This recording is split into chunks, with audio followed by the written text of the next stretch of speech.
ভাই প্রকৃতি কারে কয়, দেখেন কত সুন্দর এই সব জায়গাগুলা। এখনো মানুষ এইখানে শান্তিতে বসবাস করতেছে। পুকুর ভরা মাছ, আর দেখেন কত পানকৌড়ি। আমি এত পানকৌড়ি একসাথে কখনোই দেখিনি। দেখেন পানকৌড়ি আর পানকৌড়ি, ডুব দেয় আবার নিজের পাখা নিজেই শুকায়। হাঁস তো যেভাবে খেলছে, আসলে গ্রামে থাকার মজাই আলাদা। এইখানে যদি কেউ না আসেন তাহলে বুঝতে পারবেন না। এটা একটা সিংপাড়া গ্রাম।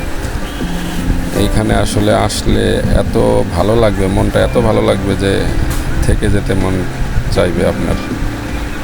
কিন্তু কিছু করার নেই, অভ্যাস তো রয়ে গেছে সেই শহরে থাকার, ইট পাথরের নগরে।